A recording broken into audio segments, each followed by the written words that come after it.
Danes v Pomurskem dnevniku. Pomanjkanje kadra. Slabša prometna varnost. Pomurska pokrajina. Mura po tekmi. Vreme jutri bo delno jasno.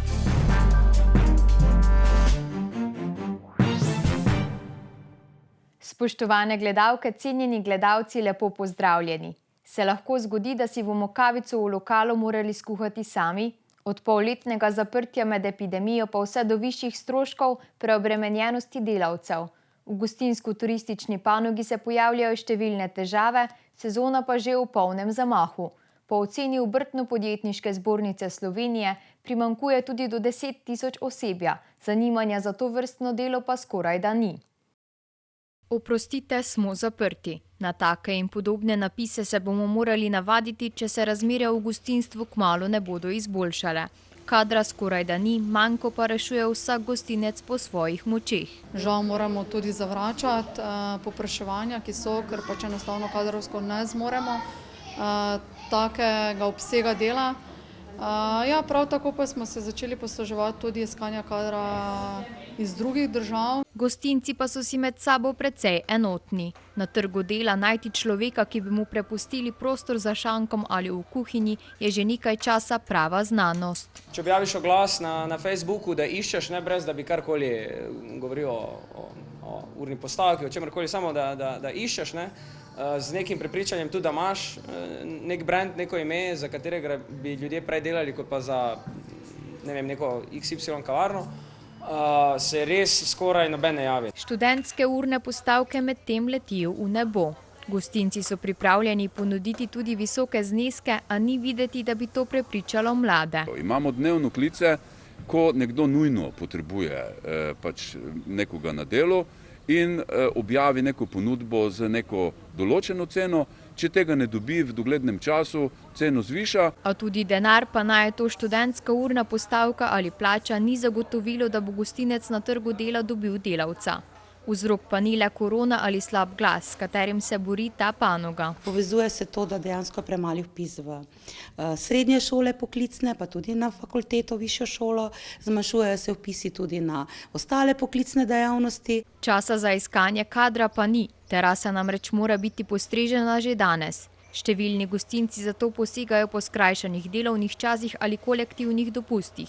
Nekateri so celo primorani dokončno zapreti vrata ali v posel vključiti družinske člane. Se pa veliko zdaj vključuje tudi družinski člani v podjetja, tudi tisti, ki se mogoče šolajo za kakšne druge poklice, ampak v gostinstvu lahko pomagajo in pripomorejo.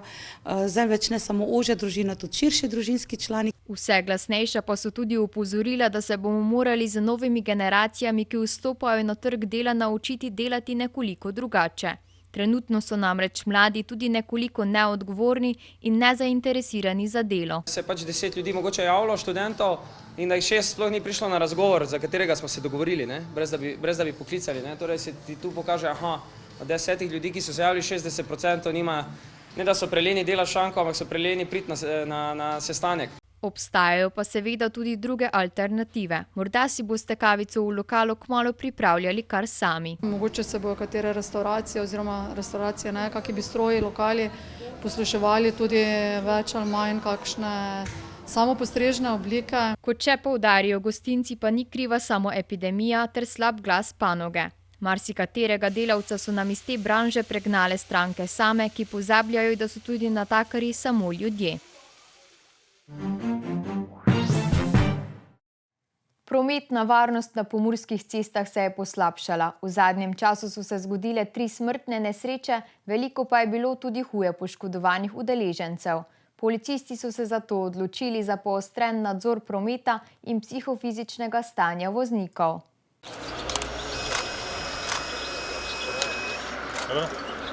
Pustnik se vzamete dol, nula, negativen, tako vse je v redu. Tako policisti preverijo alkoholiziranost voznika na cesti. Voznik avtomobila, ki so ga ustavili danes, je vozil v normalnem stanju in brez prekrškov. Se pa pojavlja tudi veliko takšnih, ki vozijo vinjeni in ne upoštevajo cestno-prometnih predpisov. Najpogostejši vzrok izstopa neprilagojena hitrost stran smer vožnje, upoštevanje pravil prednosti, nepravilno prehitevanje. In če samo se ozremo na tisti prvi glavni vzrok, se pravi neprilagojena hitrost, praktično se vsaka peta prometna nesreča, katera se zgodi na pomurskih cestah, zgodi zaradi tega vzroka. Kar je še pa bolj zaskrbljujoče ali pa kar še je hujše, je pa to, da je zelo visokem odstotku prisoten alkohol in praktično v vsaki 6 do 7 prometni nesreči, katero obravnavamo, zaznamo oziroma ugotovimo, da je vsaj eden od udeležencev pod vplivom alkohola. Stanje na slovenskih cestah je pa, kot povejo policisti, trenutno precej zaskrbljujoče. Veliko je prometnih nesreč, ki se končajo s smrtjo, čedalje več pa tudi hudih poškodb, ki pustijo trajne posledice. Policisti so v letošnjem letu obravnavali 414 prometnih nesreč, žal 2, pogojno 3 takšne, ki so končale z najhujšimi posledicami, torej z smrtnim izidom. Zakaj 2 in 3? Zaradi tega, ker v eni nesreči po neuradnih podatkih bi ne bil vzrok zdravstvene težave, ampak še nimamo uradnih podatkov, tako da operiramo oziroma uporabljamo številko 2. V teh prometnih nesrečah je bilo 27 oseb hudo telesno poškodovanih in 124 lahko telesno poškodovanih. Kot še opozarjajo policisti, pa najpogosteje nastradajo najranljivejši udeleženci v prometu, torej pešci, kolesarji in motoristi. Motorist nam zaupa, da tudi sam opaža čedalje manj pazljive motoriste na cesti in vožnjo z neprimerno hitrostjo. Nepazljivost, ne? Ali motorist prehitro pride iz ovinka, ne? Ali pa tudi obratno, da ljudje res ne precenijo v avtomobilu, ne? Motorista, ker tudi večkrat prideš do situacije, ne? Da se pelješ proti križišču, tako kot tu naprimer, pa ga gledaš, kaj bo zdaj naredil, ne? In gre ven, ne? Tako da moraš vedno naprej ocenjevati situacijo, tudi sam pričakovati nekaj takega, ne?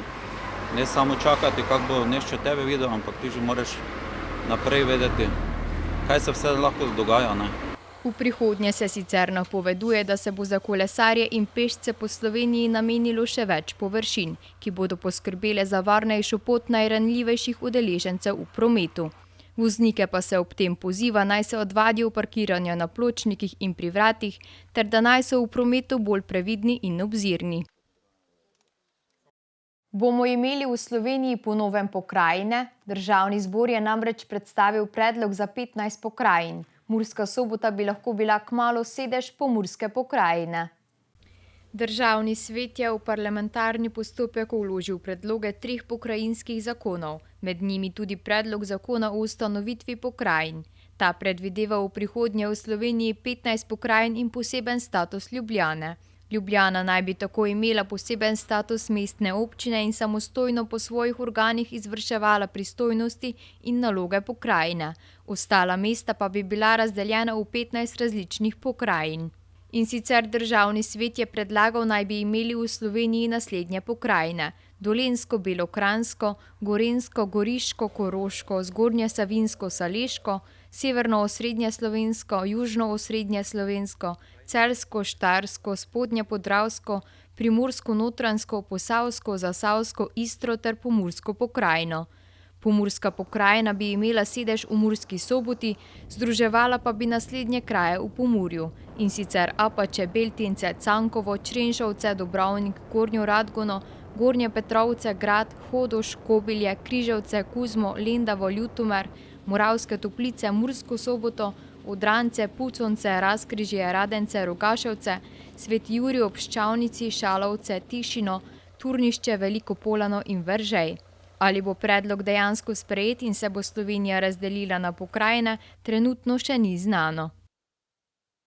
Nogometaši Mure so novo sezono odprli z zmago. Tijo Cipot in Amar Beganović sta v Kišinjevu strla odpor gostiteljev.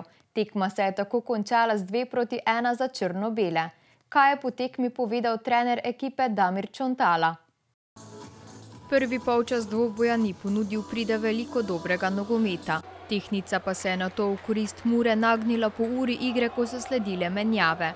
V 66. minuti je bil tako na pravem mestu Tijo Ciput, ki je zadel prvi gol za črno-bele. 7 minut zatem pa se je domača mreža zatresla že drugič. Amar Beganović je udaril 17 metrov, zadel desno vratnico, žoga pa se je nato odbila v polje in vratarja ter končala v mreži Moldavcev.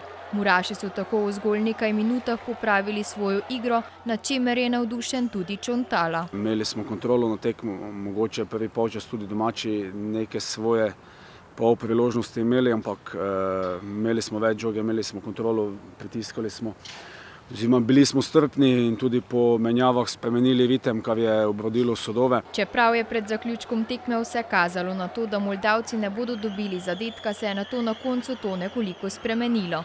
Ovro je namreč storil nepotrebno napako na lastni polovici, kar je nato izkoristil Ibrahim in z neobranljivim strelom pod prečnik premagal nemočnega Matka Obradovića. Je pa škoda tega prijetega zadetka na koncu, ampak želeli smo igrati skozi cel tekmo in tudi zdaj smo hoteli, napake se zgodijo, sestavni del športa. Kljub nepotrebnemu zadetku nasprotnikov tik pred koncem pa je trener zadovoljen z igro in rezultatom ter jasen, da je to dobra popotnica za povratno tekmo proti Moldavcem. Nimamo za čem žalovati, če bi nam kdo ponudil pred tekmo zmago 2-1 v gosteh, bi bili zadovoljni.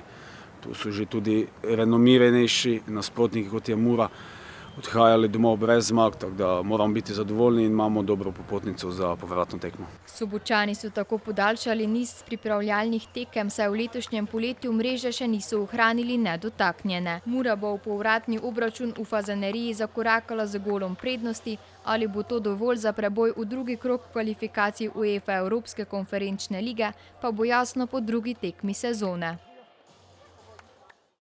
Letos lokalna pomurska televizija TV Ideja obeležuje 30 let delovanja. Bogat program iz pokrajine ob Muri se je skrbno hranil v arhivu vsa ta leta. Ta vikend si lahko na naši televiziji ogledate 3 arhivske posnetke, in sicer posnetek o žetvi in mlatvi, dokumentarni film Mura zibelka življenja ter oddajo Mozaik iz Monoštra. Prvi znanilci pomladnega prebujanja. V dokumentarnem filmu o Muri si lahko pogledate razvoj in življenje različnih živalskih in rastlinskih vrst na območju ob reki Muri.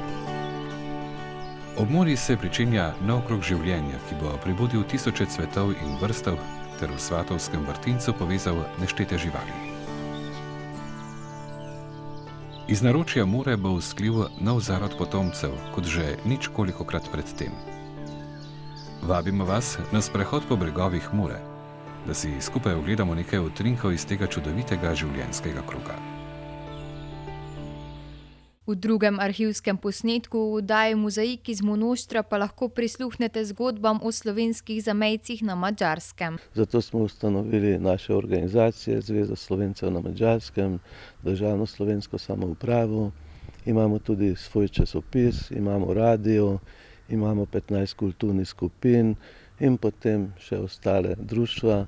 V glavnem tisti, ki so aktivni v te društva, kulturne skupine so zelo aktivni in je na srečo veliko mladih tudi. No, mislim, v osnovni šoli se poučuje slovenščina, celo na Gornjem Seniku in Števanovci imamo že 6-7 let dvojezični pouk. Tretji arhivski posnetek prikazuje zanimivo staro obrt žetve in mlatve. Eno bi prosil, da bi se to mislil, jeli, kako prečezaj tu skupke, druge nosijo v slomu, jeli. Da se že vam pribolino, ali ga poštikali življenje kapo. V začetku tega, torej 20. stoletja, so uvedli pasta in semena v Irigali. Arhivske posnetke si lahko pogledate danes ob 18:30 in 21:15, ponovitve posnetkov iz arhiva pa sledijo še v soboto ob 17:15 ter v nedeljo ob 13:30 in 19. uri. Zaradi česar vse več porabcev daje prednost nemščini pred slovenščino. Vsak od nas na neki točki v življenju rabi pomoč. Vprašanje pa je le, ali si to upamo priznati ali pa bomo večno živeli v zanikanju. To pravi 27-letni Damjan, ki je izdal svojo drugo knjigo z naslovom Bitka z depresijo, v kateri spregovori o nasilju v družini. Več o tem ter druge zanimive novice pa si lahko preberete na sobotainfo.com. Za konec pa še preverimo, kakšno vreme nas čaka jutri. Danes smo imeli pretežno jasen dan s temperaturami okrog 20 stopinj Celzija. Opoldne smo v Krajinskem parku Goričku namerili 21, v Lendavi 19, v Murski Soboti in Radencih pa 22 stopinj Celzija.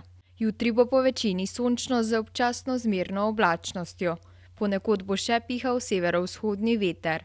Najnižje jutranje temperature bodo od 8 do 14, ob morju okoli 18, najvišje dnevne pa od 23 do 28 stopinj Celzija. Najnižje jutranje temperature bodo v severovzhodni Sloveniji, v Murski Soboti in Mariboru od 13 do 14, dnevne pa od 25 do 26 stopinj Celzija. V nedeljo bo na Primorskem po večini sončno, drugod bo delno jasno s spremenljivo oblačnostjo. Predvsem v vzhodni polovici Slovenije bodo krajevne plohe. Ponekod bo še pihal vzhodni veter. V ponedeljek bo suho vreme.